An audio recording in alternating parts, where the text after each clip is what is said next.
mother's voice begging me to open the door because she forgot something. I knew it wasn't her as I watched her leave with my younger siblings and stepfather. In a panic and tears, I went upstairs and crawled to my room, closing the door and locking my door that led to the outside. The pounding and begging continued for a few more minutes as I covered my windows with some spare blankets. Okay, so if that's not your mother, then who is it? Who is it? Who is it? Who is it? Who is it? After a little bit, I began to hear tapping and knocking on my top window, which was pretty high up. I started hearing the voice mimic some family members' voices, saying stuff like, "Open the door or you're fucking grounded. Open the damn door," and screaming. I didn't know what to do, but my 11-year-old mind decided on screaming and pleading for it to leave me alone, which wasn't smart as it led to it getting louder.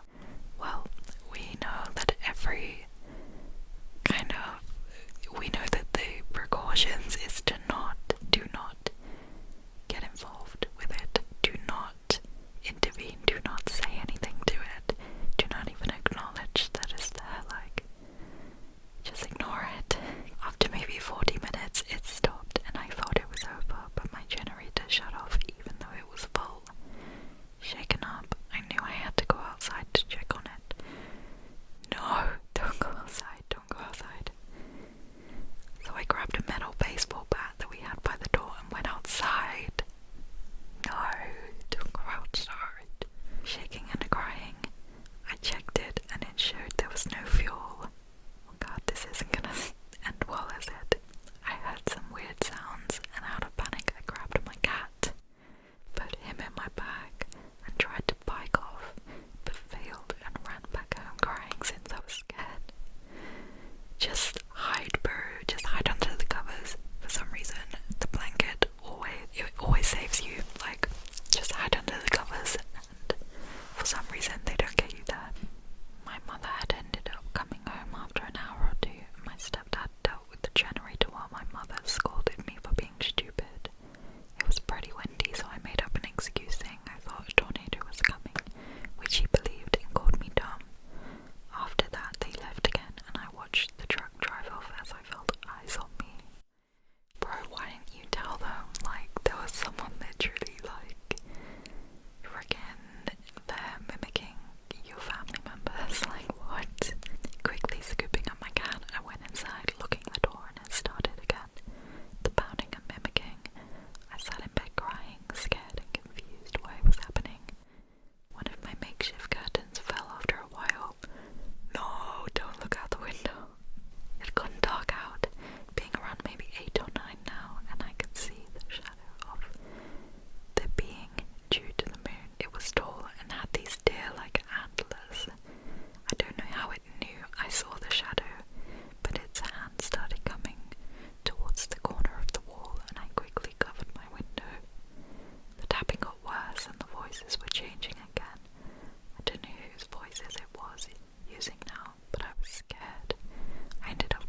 is true.